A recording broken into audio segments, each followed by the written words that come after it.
Station.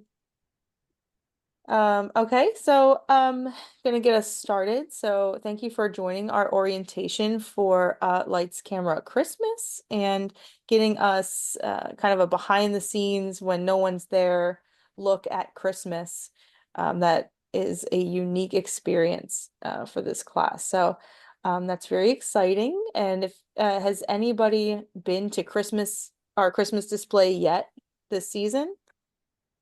No, Yeah. so I'm gonna ask Douglas how it looks because I haven't seen it yet. I didn't want to spoil it for anybody. So I haven't been down there yet. It's beautiful. Oh, it always is. Yeah. Yeah. I heard one of the rooms has a peppermint smell to it, so Oh, okay. they're getting more senses than just the lights this year. Great. Okay. Thank you guys for turning on your cameras. It's, if you can't turn it on, that's okay, but Yeah, if it's you fine. can, it helps us have a nice conversation with each other. So, my name is Leanne Schultz. I am the Continuing Education Program Coordinator for Longwood Gardens. And so just want to give you a couple kind of administrative notes before I give it over to your instructor, Bob Gross. So our class will be meeting at the Grove, one of our new administrative buildings.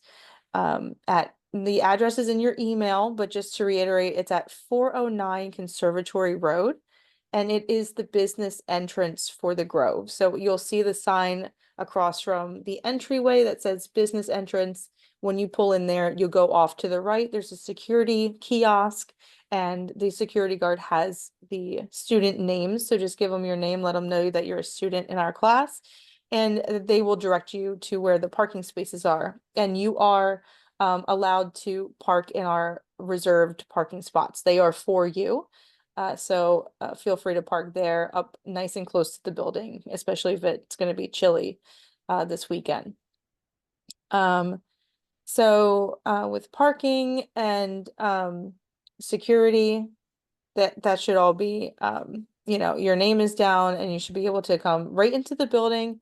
Our continuing education director, Tim Gould, will be there with Bob to meet you. And so because you're meeting at the Grove, but then going into the conservatories, it is important that you're there on time, as close to 10:30 as you can get. So between like 10:15, 10:30, to make sure that you don't miss the group when they leave to go to the conservatory. Of Mhm. course, if you're running late, Tim's work cell phone number is there for you to either call or text and let him know. And he can hang back and wait for anybody who Yeah. knows they're going to be a little bit late. Yeah. We usually have a volunteer along with Tim too. So Hmm. um, Tim usually waits until everybody's there. Um, yeah, it's going to be easier. Some of you have been there last year, the year before, when you were parked behind the old conservatory, and we had to snake all through the back, the greenhouses. Now it's just a right turn and you're there. So it's going to be much easier. Yep. Yep. Yep. So, and I believe your registrations come with a QR code that give you admission to the gardens. And so I know that your class ends in the early morning hours, but it should work for you the next day, the next business day. So if you wanted to come back later and see Christmas again in the daylight, you can Does use does that registration code. does it work for them earlier in the day so they can come in, shoot outside? That's what we did last year. Yeah, I think that would be fine. I think that probably works Yeah. even better Yeah. because then you'll Question on already that. be there. Question on that particular point. If we were getting there earlier, what's the earliest we can go into the Grove? And I guess the other aspect is if that's not an option, what's the anticipation of a Saturday afternoon attendance at the gardens as far as trying to park out front? Because I could see myself being across Route 1 and having to catch a bus to get in. That was one possibility that I wasn't sure I wanted to encumber. But, as far as the Yeah, entry in the back, that's a good question. So if you're going to visit the gardens earlier, you would have to park in the visitor center, or if it's full across Route 1, And then when class starts, you could move your car and then go back to the Grove Okay, well, closer to that's class all time. right. Yeah, I think we had to do that with the fountains in the summer, didn't we, Glenn? We came in from the front, but it's not the number of people Yeah. that you're going to encounter. That's why I was going to say it's like, yeah, there's a good chance that the lots are going to be full. Mhm. I don't. I mean, with the timed entry, the last time we ever did the bus route across was probably like 2018. And so since then, I know things have been timed out more. I don't know how that actually works as far as the parking lot. Um, so that was just, that kind of weighing my options as far as I didn't realize it. We could actually camp out and come back in. I'm not anticipating that. I think I'm just going to go home for Sunday. I mean, Yeah. I will say I was there on Sunday night myself, with my family, and the parking, I was actually able to park in the main parking lot. So Hmm. it was still a weekend, so it might be not as bad as it has been in the past with the better like staggering of time. So, mhm. it could be possible if that's something that you're interested Glenn, in. just show up at 7 o'clock in the morning or whenever they open. Just hang out, sleep in the car. Mhm. Well, at least I know I can get food. That You can get food. The beer garden's open, so yeah, you can entertain yourself for a while. There are options, yeah. Yeah, I know. On the opening, on the staff night, when they opened it preview, I was amazed. I had to park way out there because I came a little later. I didn't realize you had so many volunteers and so many employees. I said the It, exact same thing. It's it, amazing it how looked it many looked like people. it looked like a Christmas evening. There's Mhm. so many cars in that parking lot, and that was just for staff, volunteers, some family members, and it was packed. Yeah. Yep. And So so, yeah, if you guys have any more questions like that, feel free to pop them in the chat as they occur to you, or if they occur later, always you can email us and ask us. But with yeah, that, I can turn it over to Bob and you can talk more I about. do have one last one that everybody's Sure. probably curious. Can we get out to the West Conservatory with this workshop? oh Yeah. yeah, Okay, Yeah, all right. So that those doors, the important thing was that the doors are open, right. and/or you can get back in. Because when I was there for the early attendance the other week, I made the mistake of going out on the south side of the East Conservatory and realized I had to go all the way down to the main entry because the other doors on the front were actually locked. Oh, like, okay. so, and I don't know, maybe that was just that particular experience, but yeah. Oh, I I want to make sure if I go out, I can definitely get back in without freezing. anybody's. Well, yeah, that's important too. I just meant not having to hassle Well, somebody to get back in. not just your tail, but your camera too. Going in and out is a pain. Yeah, But yeah. that's a good point. We'll try to make sure that the front doors are open, so you don't have to circle the whole way back around. Yeah, that's a good point. Okay. Because if I have to go out there, I'm not going to meet you guys. But yeah, um, that was probably an oversight that they didn't open those front doors or keep them unlocked because there's nobody else in the gardens except us and some of the horticulturists. So there's no Mhm. reason to lock us in. But we can't wander around the grounds. It's limited to the two conservatories. Yeah, Mhm. yeah. Glenn, was So that during Andy's class? I'm sorry. Was that Probably. That's no problem. Yes. okay? Yeah. Okay, that's good to Mhm. know. Thank you for letting me know. Yeah. so Okay. So, we don't have access to the rest of the garden, or is it just the conservatories? it's the two conservatories. Yeah. Yeah. How about, do they have the fountain area lit up this year? Or the bell tower? That's why I said you probably want to come early and do the outside shooting first, and then join us for the inside in the evening.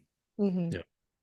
Yeah, I think Andy's might have been inside and outside because he was that early one. I think they did that, but this is only in the buildings, only in the conservatories.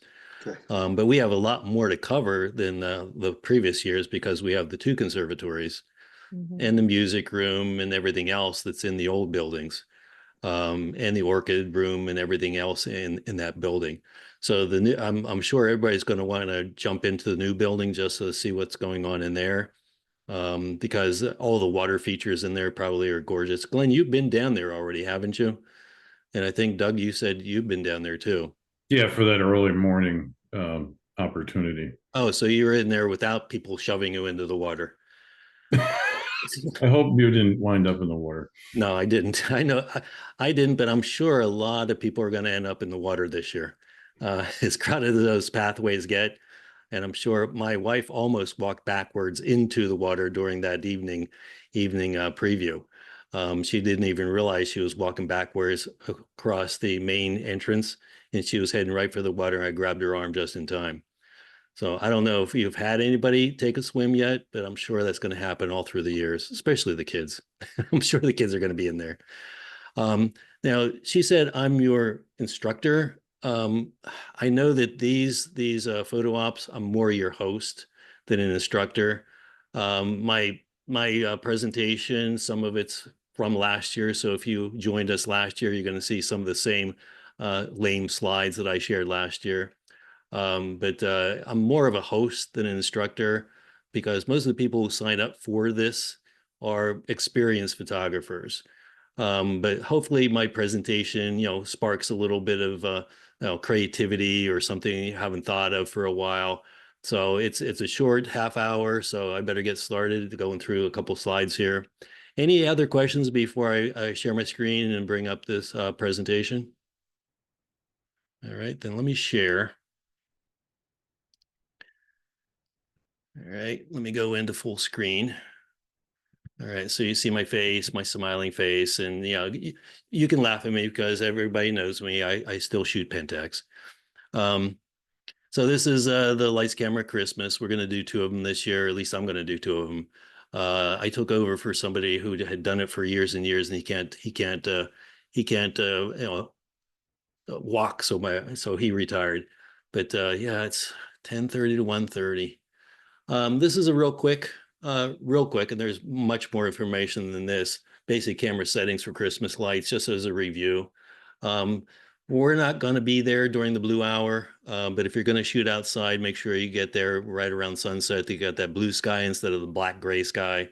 That's something that everybody does. They wait until it's totally dark and they don't get that gorgeous blue sky. So if you do get there early, I suggest you do get there early and shoot some of the outside and the outside of the buildings and get that blue sky. And I just noticed tonight we have a real sharp crescent moon. So if you get there early enough for the moonrise, that's always nice to catch the moon over the Christmas lights. So that's something that you probably want to do is shoot at dusk or dawn to get that blue hour. Use manual mode. I'm sure most of you are familiar with manual mode because you have more control. If you use one of the auto exposure modes, the camera's going to try to gather enough light to brighten everything else up. So I have a couple of examples here where I'm usually underexposing to keep the color in the Christmas lights. And if you use aperture priority, shutter priority, whatever, use your exposure compensation and bring it down a couple stops so you don't blowing out all the lights because your camera is going to try to open up all the shadows. And really what you're doing is you're shooting lights. White balance, this is kind of up in the air depending on what kind of lighting system you have, but I'm sure most of the lights down there are now LEDs, not the old tungsten bulbs and things like that. But the tungsten white balance gives you a blue tint when you're shooting outdoors. So it really accentuates the blue sky or blue hour in the sky too. But with some of the LEDs, it will saturate all the LEDs to that blue hour color too. So I'd try tungsten in daylight or just go to auto. And shoot in RAW so that you can always adjust later on. Any questions on shooting in RAW? I've never had any questions with this group as far as what RAW is and why you shoot in RAW. But if you shoot in RAW, you're gonna grab a lot more detail in the highlights and in the shadows, and you'll have a much easier, better post-processing experience. A lot of times I'll shoot in a RAW Plus or RAW Plus JPEG so that I can share JPEG files real quickly. But I'm always processing my better images in Lightroom or Photoshop. So shooting in RAW is a must. Everybody can use a tripod. That's something that you can't do during the normal hours. So I know that that's why a lot of people sign up for this, just to get away from the crowds, use a tripod. If you do shoot in the crowds, I've gotten away with, but they're not. I'm not allowed to say this. I've gotten away with a monopod, or just use some railing or some solid surface out there. We're there because we're avoiding the crowds. But last year, I know some of my favorite shots with the group was with somebody in the shot too. Somebody who was shooting or down a hall, because that gives you that sense of scale. When I shoot outside, I always try to get somebody in the shot. I'm not trying to get a blank shot without anybody. So if you show up early, you can't really use your tripod anywhere inside. So don't avoid the crowds. Shoot or think in aperture priority, because what you're trying to do is you're trying to control the backgrounds. And I'll have some examples of that too. So with aperture priority, you can you have better control over your depth of field and so forth. So think in aperture, but shoot in manual. A lot of times what I'll do is I'll take a test shot in aperture priority just to see what the camera thinks, and then switch it over to manual. Everybody's camera is different. I always say bring your manual if you're not familiar with shooting at night, or you're not familiar with all the settings of your camera. The aperture I would suggest, and this varies depending what technique you want to use, is to start at f8, just to get enough depth of field and enough separation with the background. The lens choice, I usually bring a wide angle for these shoots, and then my regular 28 to 100, 105. But if you have a long lens, a 200 or even a 300, that gives you some really interesting compression and some really pretty bokeh or background blurs. ISO, set it as low as you can. You're going to be on tripods, but I would start at 400, so you're not having too long of exposures. Most of the modern cameras, you can go out higher than 800 and still avoid a lot of noise. I think I can go up to almost 3200, and there's very little noise on my camera now. But at least try to start as low as you can, either 100. I'm usually at 400 for most of my shooting. I might go up a little higher here just to speed up the shutter. So I don't know, because I haven't been down there this year, what type of LEDs they have. I'm assuming their LEDs don't flicker, but a lot of LEDs out there, especially on houses or on your tree, they flicker. We don't see the flicker, it's too fast. But if you've ever had this experience and you shot a Christmas scene and it looks like half of the lights are not turned on, you caught those lights in their dark flicker mode. And a lot of times they're not all on the same pulse. So it looks like half the tree's out and you only caught the other half. If you see that happening, just slow your shutter speed down so you get all the lights on, because I've seen that with some of the older bulbs. The newer bulbs, probably at Longwood, they're not flickering. They're like 60 hertz or something like that. So we don't really see it, but your camera might catch it on its off cycle. Turn off your flash. You don't need a flash for here. When on a tripod, also remember to turn, and this is a reminder for me, turn off your vibration reduction on your lens or within your camera body. Because if you're locked into a tripod, that vibration reduction might try to introduce a little bit of vibration. I've had that happen. So if you're on a tripod, turn off that vibration reduction. Okay, anything that any of you experts can add here? Because I know everybody here shoots Christmas lights. So if I've missed anything, just chime in. Oops, let me click. All right, shoot wide. Like I said, bring a wide angle lens. Now this didn't, I didn't fix those globes on the far ends. So you can see they kind of got distorted, but you want to shoot wide. You can see this is at 4 seconds, definitely on a tripod. This was last year's. If you have a full frame, you want to go maybe 10, a 10 millimeter. I think this was a 15 on a crop frame. Shoot tall. This is basic shooting, right? Shoot tall. Don't try to do everything landscape. And especially with the big ceilings there, you want to get in the new building too. You want to get those nice arches and the reflections in the glass and everything else. And if you're shooting, if we could get in there at the blue hour, it would be a lot prettier than this. You can see that ceiling's all black. In the new building, that's going to be a really pretty in the blue hour. But we can't be in there with the crowds. Okay, shoot tall.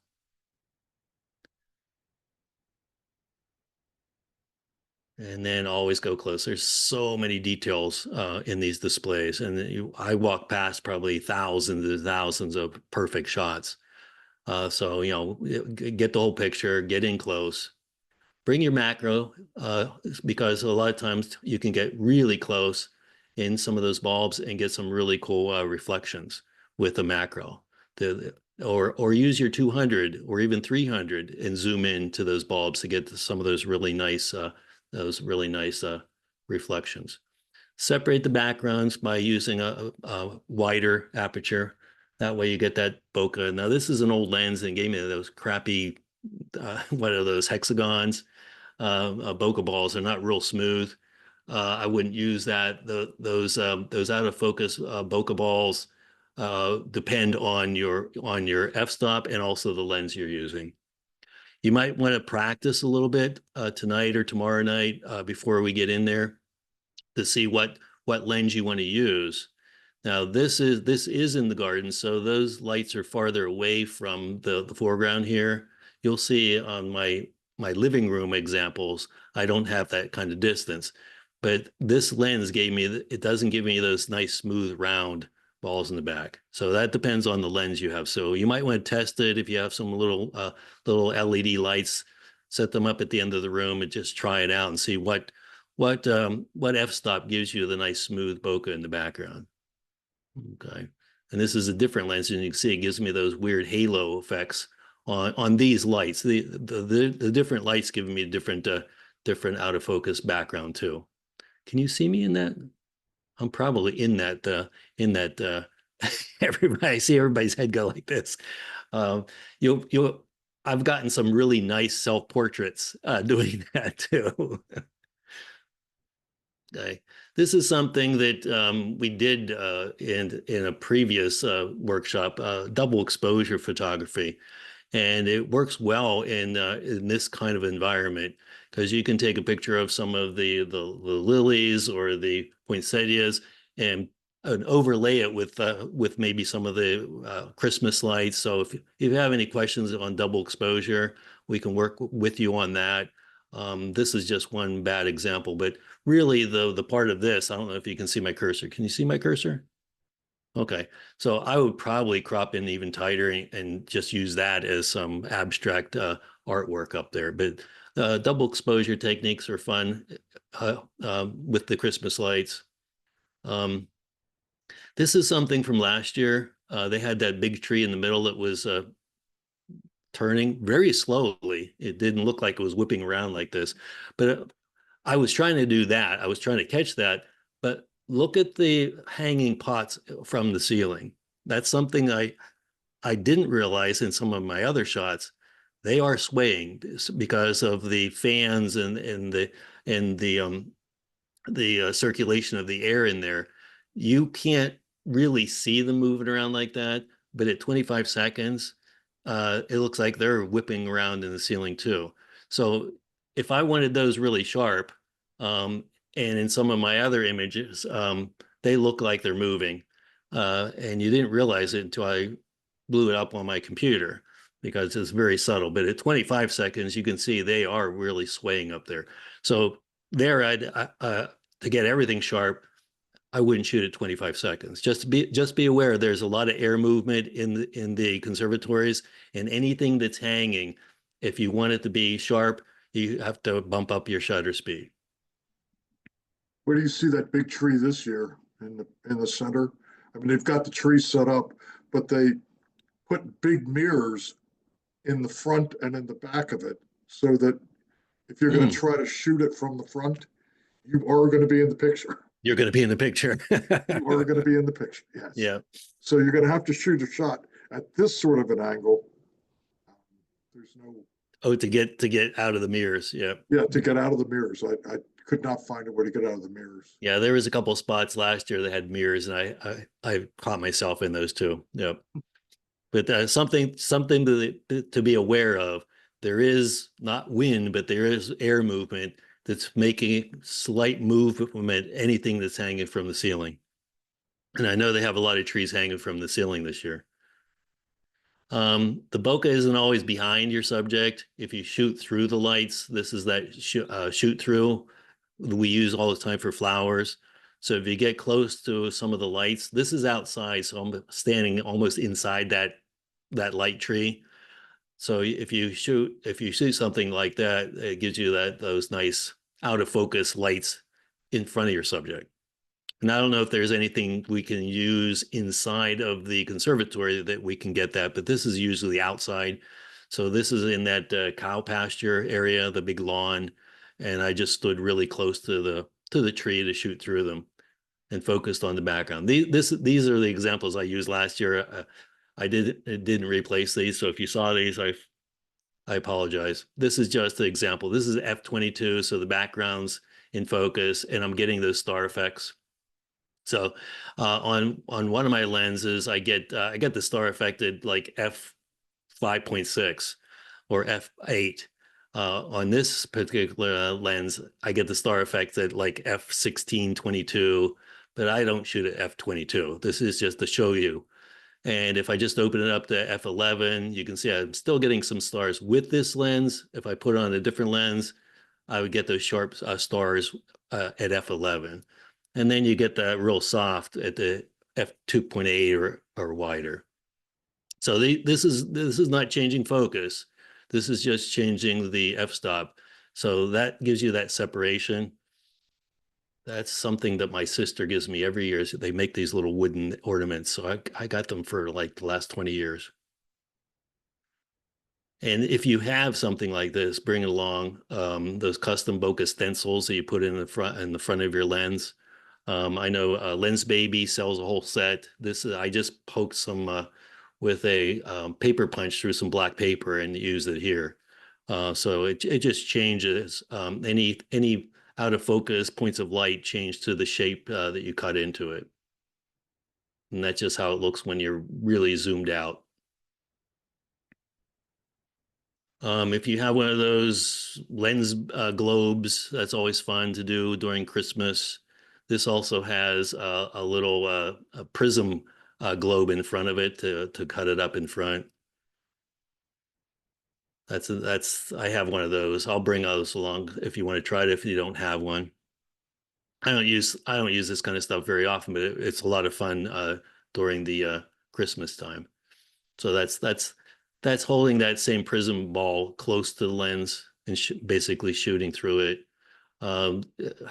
This is a star filter I had in the bottom of a box from a rummage sale. So if you have anything like that, it just gives you a different star effects, and you can still buy these, but this is another one that gives me a swirly stars. And I know that you can get these from like Lens Baby or find them in a rummage sale like I did. They're really dirty, but a little bit scratched. This is one of those multiple image lens filters. The zoom blurs are fun.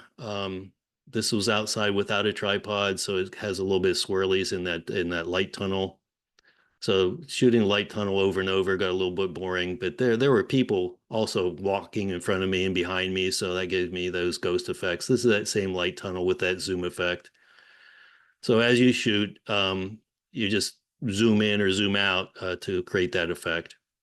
With the Christmas lights, it's always a lot of fun. I see it's already 6:30, but expose for the lights. Okay, so I'm always underexposing when I'm shooting this, and I'm just bringing up the shadows in Lightroom or Photoshop. So if you expose for the scene, the lights are all going to be white and burned out. So you're usually shooting underexposed. This is probably 2 stops under, and then just push it and push the shadows in Lightroom. You can also do an HR shot and then combine them that way. That's another way of doing it. I know, Chuck, you're doing a lot of multiple exposures in the orchid room, so you can probably get something like this using some of your double exposure settings in your camera too. It depends on your camera, but I'm always underexposing for the lights to hold the lights color and not blow them out to white, and then pushing it in Lightroom and opening up the exposure in Lightroom. A little bit of masking here and there. So this is the after the process. So the shot was almost all black, but I wouldn't have any color in those lights if I didn't underexpose. This is another example out in Longwood last year. If I shot for the scene, it would try to open up everything, and all those points of light would just be white, and then just pushing it open. Now it gets real noisy, but it's a 1600 ISO. So it is very noisy this way. So if you shoot HDR and combine them in Photoshop or Lightroom, you'll get better quality. I'm just doing this with one shot and just pushing the shadows in Lightroom. Okay. This is the same list almost every time that I have at the end of a presentation. So bring your camera. That's a good idea. Bring your phone too, because the phones can do amazing shots, especially Christmas lights. Charge batteries, extra batteries, it's going to be cold, so they'll go down. Your tripod, your camera manual, extra memory cards. If you have a camera trigger, wired or wireless, because you're going to be doing long exposures, that's always a good idea. You don't want to introduce any vibration by pushing the shutter button. Remote cover. Any kind of lens ball, star filters, lens baby, things like that. It's always fun to have. If you don't like to set up your tripod, and this happens to me, I hate shooting on a tripod anymore because you kind of plant yourself. So if you have a monopod, you can move around a little bit, and that'll steady you just enough until you get down to those 2 seconds, 5 seconds, 25 seconds. If you have bokeh stencils, macro, wide angle, lens baby, and I usually bring a 70 to 200 to get something that's far enough into the plantings. It also does that compression, so it brings the background. So the one here is probably not 200, but it's bringing everything's at the back of the room, and it compresses it, so all the soft bokeh balls will be right behind your subject. This is what we were talking about before, and I think they sent you this map in the email packet. So it does have that 409 Conservative Road. So if you just plug that in, it'll take you there. But if you've done anything in the past or at night, they always take you in that guardhouse off of Conservatory Road. So it's just a quick right, and you're in the parking lot. And then we go into the Grove building. That makes life a lot easier. Any questions about the parking? I think we went over that already. All right. If you've taken these classes before, that second Zoom session, we call it the critique or share. This is the address. I think they probably sent that to you already. If they haven't, they will. So it's a Google Doc. It's a Google slide, and you have access to that. And what you do is you just type your name in. There'll be placeholders, and we usually do 3 images. So pick your 3 images that you want to share, and if we have time, we'll add some extras at the end. But 3 images, so you'll have blank slides. It'll say name and image 1, name and image 2. You just add your name. If you want to add a title to it, that's fine. So the name and images are actually up the left-hand side now because it's a little bit easier. And then open your image on your desktop, copy it, and then just go into the slide and just do a Control V for paste. Just paste it in there. And usually paste it kind of smaller, so you can grab the corner handles and stretch it out if you want to. But there'll be spaces for 1, 2, 3 images, and then there'll be 1, 2, 3, 1, 2, 3. So just upload your 3 images, and we'll go over that again when we meet. So that is the address right there. You don't have to copy it down. They are going to send it to you in the email. It might already have been in that email packet. All right. So see you in your gardens. This is that revolving tree from last year. And I didn't realize it was moving fast enough to really look like it's flying at warp speed. All right, let me stop the share. Any questions? Your images are going to be a lot better than mine. That's what I'm always upset about. Can we get a little more detail, again, coming in earlier in the day?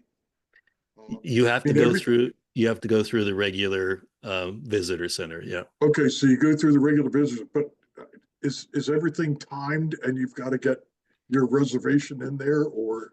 I don't think with your codes that you need to have a timed reservation. You can Right. just come in. Okay, So you- I mean, I've got the sheet that I can do, but I also have membership, and I guess I Mhm. should be able to get in. Right. Tripods outside. I don't know what the rules are during Christmas. We'll have to look that up for you. Yeah, there's that new photography policy that I'm not super familiar with personally, but I know that inside there are no, but I Right. feel I can't speak to it. Yeah. confidently, so. I'm pretty sure tripods are still allowed for outside use. Yeah. It was it- only Okay, prohibition, was stopping the tripods inside because they want to keep the flow of people going right. and a safety thing. Yeah. But during these special events, it might be limited to certain places outside too. I'm not sure. Yeah. Well, they'll tell you, Chuck. When you pop over your tripod, they'll tell you. well, They've been yeah, trained. that's a problem because my car will probably be 3/4 of a mile away. Yes, but yeah, that's a good question though, because during the Christmas displays, they might be stricter with tripods outside too. Yeah, Mhm. I know probably around the buildings they'd be a lot stricter, and in that tunnel, that light tunnel, I wouldn't try to set it up there. It's just too many people running through. I had a monopod when I was shooting outside in the crowds, and even that we almost went down because I was Okay. stopped and everybody was walking towards me or behind me. Yeah. Now, you gotta last be- year when we did this, we had reserved parking, so I'm assuming we don't have that this year. No, that's what the Grove parking is. That's in the Mhm. back. Oh, okay. That's in the Yep, back. and there are reserved parking spots for you Okay, all guys. right. So we would park in the Grove area and come in through continuing ed Right. building there. Yeah, and Yeah. Tim will be at the door to greet you, to let you into the Grove area. Yeah. Okay. Okay, Yeah. perfect. Yeah, it's going to be a lot easier to find your way through the dark because it's just a one right turn and you're Yeah. there instead of last year. Yeah, last Yeah, year was last year we had to follow, follow signs in the somebody. dark. Yeah. It's going to be a lot easier this year. Yeah. Great. But if you're going to go into the gardens before that 10:30, you have to go through the regular entrance, park in the regular parking lot, like Chuck said, probably 2 miles away. And then to join us, you got to go back to your car and take it back to the Grove parking lot and come in that way. Because- I'm really concerned that I won't be allowed in because of reserved times or something. No, I believe that ticket allows you in during the day.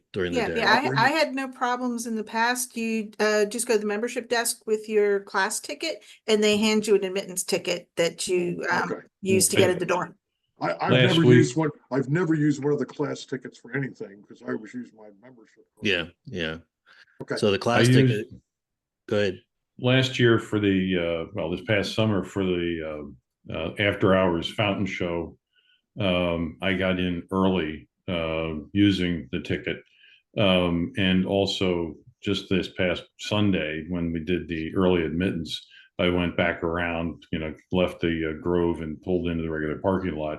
And I didn't even have to go to any desk. I just went right up to the entry door as you go out into the long, and I said, do I need my card? She goes, no, you just need the QR code. So I don't see why it would have been any different. I am looking at the Longwood webpage with policy, and I do see a statement, kind of what Bob's saying, as far as special events may be different as far as the tripods being allowed into to certain areas. I haven't been able to. I always have difficulty with navigating their information. It seems like it's so segmented, so specialized. So they're saying check with the special events. I haven't gotten anything out of the Christmas side of things. So Tim or somebody can probably answer that a whole lot faster. Yeah, that's always been a policy. If it's really crowded, they're going to ask you or tell you to take your tripod down. Well, I would think after a certain hour too, Yeah. because that's the same in the summer. In the Now, dark. sometimes I think they don't want you taking pictures with tripods down at the fountain shows, but Right. it would be consistent if they're saying after dusk that because of people tripping over or not seeing it or whatever. Right. Yeah. So if you're there during the lighter hours, you probably get away with it. But if it gets really crowded, they're still going to ask you not to use it. Yeah. And then you're just going to have to carry it around all day, Chuck. But you have a carbon fiber, don't you? Yeah. It's light. Right. I Yeah. don't want to carry mine all day. That's for sure. So hopefully this helps a little bit. If there's no questions, we'll see you on Saturday night. It's not supposed to snow. Too bad, huh? That I don't would want be to drive nice, in it, but actually. it'd be nice to have some snow outside. Yeah.